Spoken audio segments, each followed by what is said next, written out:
एक व्यक्ति अंधेरे में लालटेन लेकर पर्वत पर चढ़ रहा था। उसने सोचा कि लालटेन का प्रकाश इतना मंद है और मुझे 1000 मील की दूरी तय करना है। लालटेन के प्रकाश से तो 2-2 कदम सिर्फ प्रकाश दिखाई देता है। मैं 1000 मील की दूरी कैसे तय कर पाऊंगा? इस चिंता से वह निराश होकर, हतोत्साहित होकर बैठ गया। उसी समय एक महात्मा उधर से गुजरे। उन्होंने देखा एक व्यक्ति ऐसे बैठा है। व्यक्ति से उसके इस प्रकार बैठने का कारण पूछा। उस व्यक्ति ने महात्मा जी को अपनी सारी समस्या बता दी। महात्मा ने कहा कि 2-2 कदम बढ़ते बढ़ते तुम 1000 मील की दूरी भी तय कर सकते हो, परंतु लक्ष्य प्राप्ति के लिए, मंजिल की प्राप्ति के लिए धैर्य चाहिए। यदि हमारे पास धैर्य है, धृति है, पेशेंस है, तो हम अपनी लक्षित मंजिल को प्राप्त कर सकते हैं। धैर्य का जीवन में बड़ा महत्व है। क्या धैर्य क्या है? मन को किसी एक कार्य में टिका कर रखना या फिर जमकर के कार्य करने की जो मनोवृत्ति होती है, वह धैर्य कहलाता है। एक व्यक्ति ने कहा कि मैं व्यापार करता हूं, पर मेरा व्यापार में मन नहीं लगता है और मैं व्यापार में सफल नहीं हो पाता हूं। आचार्य श्री महाप्रज्ञ जी के पास वह व्यक्ति आया था।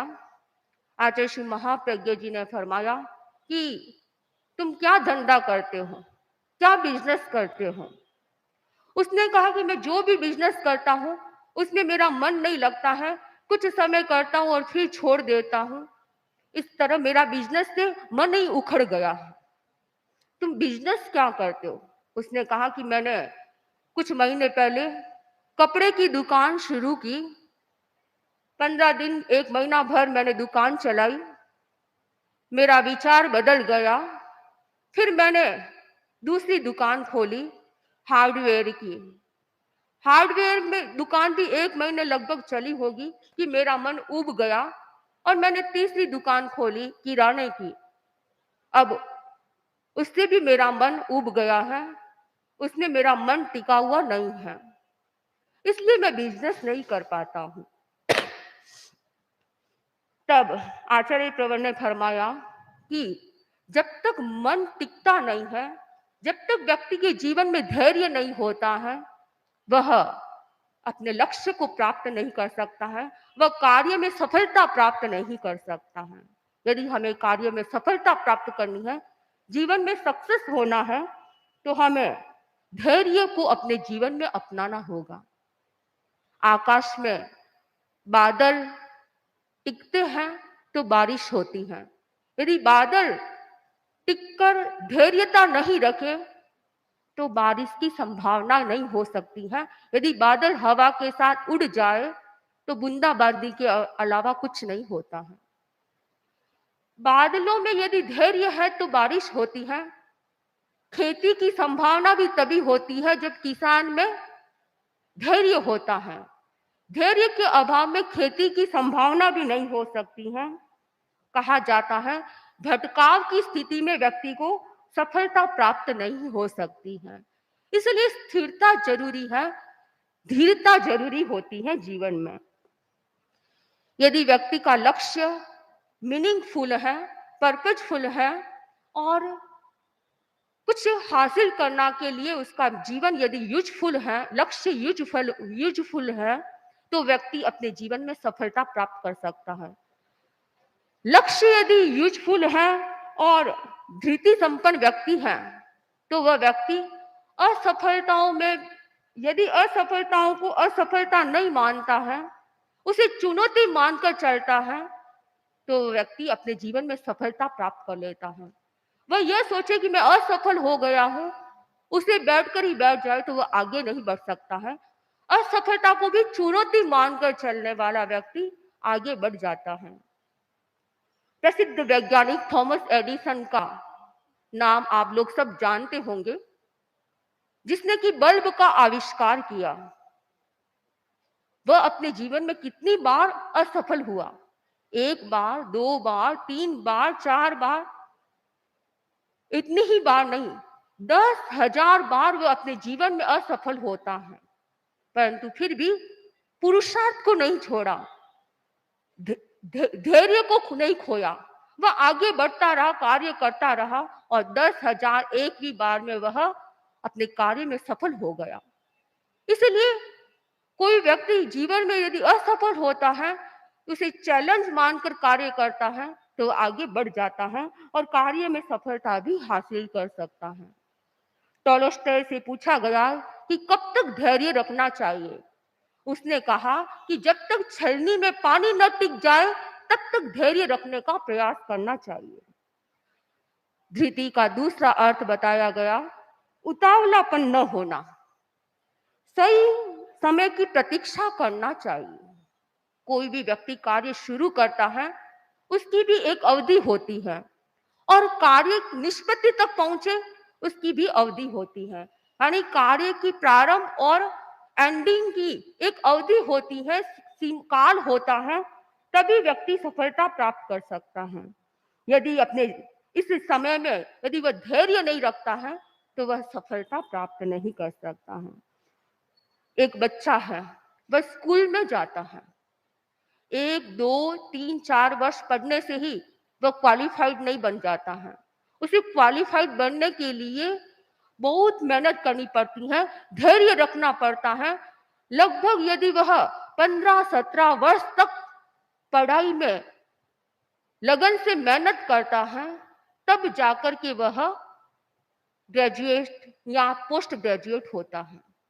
यानी पूर्ण शिक्षित होने के लिए भी धैर्य चाहिए।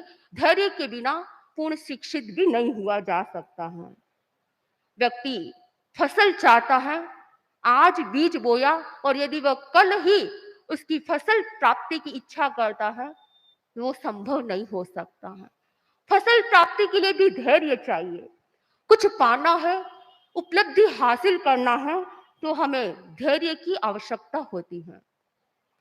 कहा जाता है, Rome was not built in a day. यह कॉन्टेक्स्ट हम आचार्य स्थूलीभद्र के जीवन में देख सकते हैं, इस बात को कि उनके जीवन में कितना धैर्य था। आचार्य स्थूलीभद्र बहुत धीर संपन्न, धीर गंभीर, वीर संपन्न व्यक्तित्व थे। वीर निर्माण की दूसरी शताब्दी के मध्यकाल में दुष्काल पड़ा। उस समय भिक्षा के अभाव में, उचित भिक्षा के अभाव में अनेक अनेक शुद्ध संपन्न मुनि काल कवलित हो गए। मात्र आचार्य भद्रबाहु 14 पूर्वों के ज्ञाता बचे थे। उस समय धर्म संघ ने चिंतन किया, इस प्रकार ज्ञान की राशि फिर कैसे सुरक्षित रह सकती है। ज्ञान राशि को सुरक्षित रखने के लिए चिंतन किया गया और आचार्य भद्रबाहु उस समय नेपाल की पहाड़ियों में महाप्राण ध्यान की साधना में रत थे। संघ ने चिंतन किया और मुनि स्थूलीभद्र के साथ लगभग 499 यानी उनके सहित 500 समणों को ज्ञान प्राप्ति के लिए, दृष्टिवाद की वासना प्राप्त करने के लिए आचार्य भद्रबाहु के पास भेजा। आचार्य भद्रबाहु के पास 500 मुनि पहुंचे और उन्होंने ज्ञान देना शुरू किया। प्रतिदिन 7 वाचनाएं दिया करते थे। 499 मुनियों ने सोचा, इस ज्ञान को प्राप्त करना बड़ा कठिन है, इसके लिए धैर्य चाहिए। और उन 499 मुनियों के मन में अधीरता आ गई, इतना ज्ञान राशि कैसे प्राप्त की जा सकेगी। एक एक करके मुनि सब वहां से खिसकते गए, चले गए। परंतु मुनि स्थूलीभद्र धीरता के साथ वाचना को ग्रहण कर रहे थे।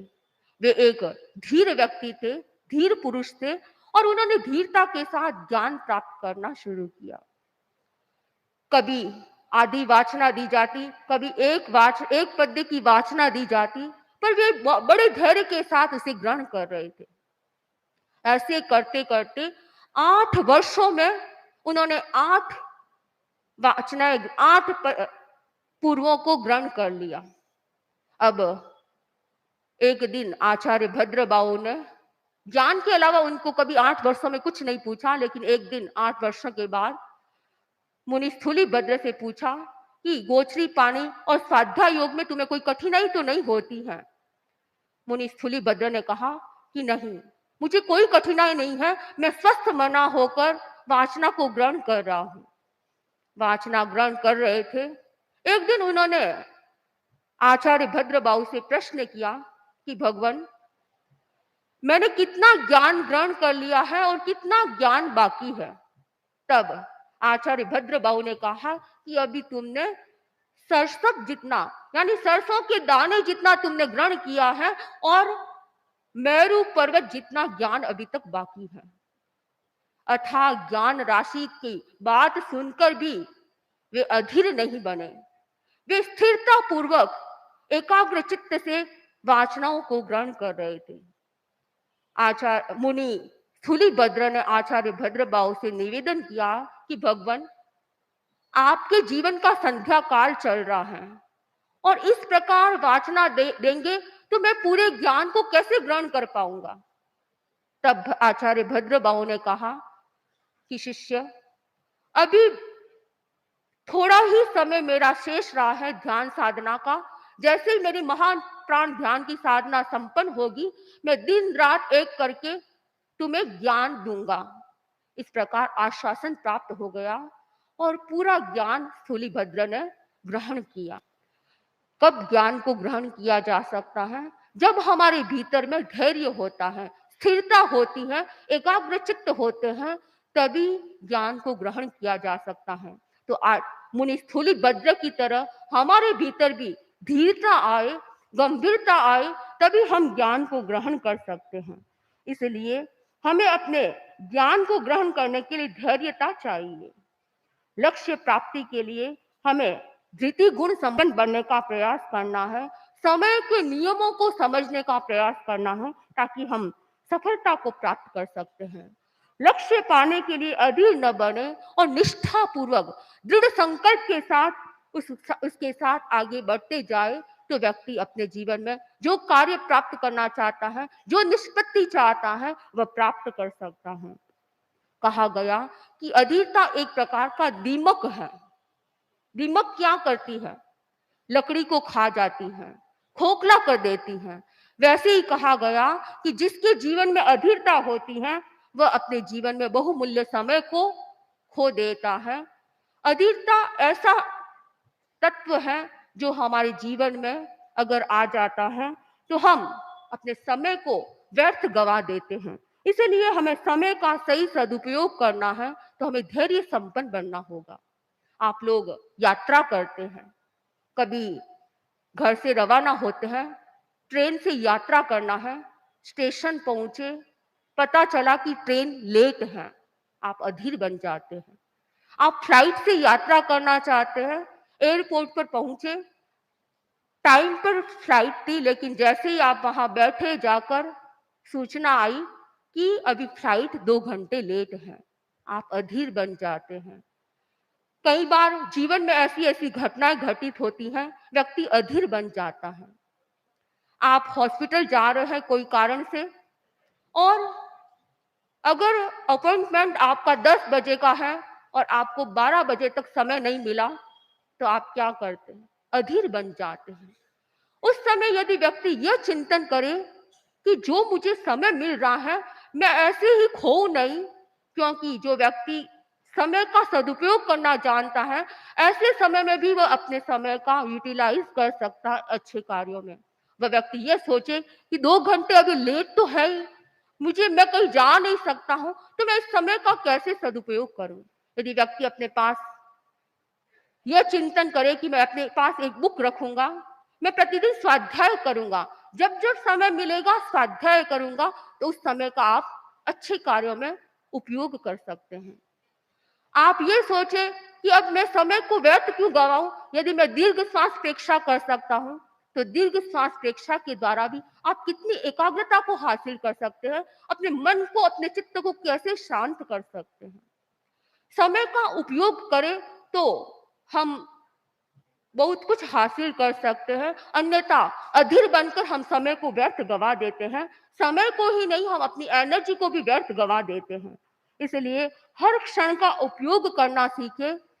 समय ऐसा समय आने पर हम इम्पेशेंट न बने, हम धीति संपन्न बनने का प्रयास करें। ऐसे समय का सही सदुपयोग करना सीखें। धीति का तीसरा अर्थ बताया गया, विपरीत परिस्थिति में संभाव रखना। आचार्य पर हमें प्रेरणा दिलाते हैं कि विपरीत निमित्त मिलने पर भी हम विकृति में न जाए, हम विकृति में न जाने का प्रयास करें, अपने स्वभाव में रमन करने का प्रयास करें।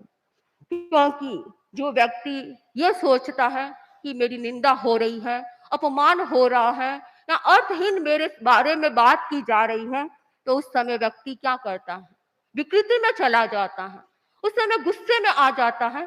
परम पूज्य आचार्य प्रभु फरमाते हैं कि हमें विकृति में नहीं जाना है, उस समय हमें गुस्से में नहीं जाना है। यह चिंतन करना है कि मुझे शांत रहने का प्रयास करना है और जो परिस्थिति सामने है उसे उन निमित्तों को समझने का प्रयास करना चाहिए, उन्हें झेलने का प्रयास करना चाहिए। धीर कौन होता है? परम पूज्य आचार्य पर ने हमें एक दिन प्रेरणा देते हुए फरमाया, विकार हेतु सति विक्रियन्ते ये शाम न चेतांसी त एव धीरा। धीर व्यक्ति कौन होता है? जो विकार का हेतु उपस्थित होने पर ही अपने चित्त को विकृत नहीं करता है, वह धीर पुरुष होता है। हमें धीर संपन्न बनना है, धीर पुरुष बनना है, तो हमें विकारग्रस्त नहीं बनना है। आज की युवा पीढ़ी के लिए बहुत महत्वपूर्ण बात है कि हमें धैर्य संपन्न बनने का प्रयास करना है, क्योंकि युवा पीढ़ी में आज धैर्य नहीं रहा है। इसी कारण आज शादी हुई और कल तलाक की, डिवोर्स की बात होती है। इसका कारण, महत्वपूर्ण कारण ये हो सकता है कि उसमें धीरता नहीं है, और जो व्यक्ति धैर्य संपन्न नहीं होता है उसमें सहिष्णुता की भी कमी होती है।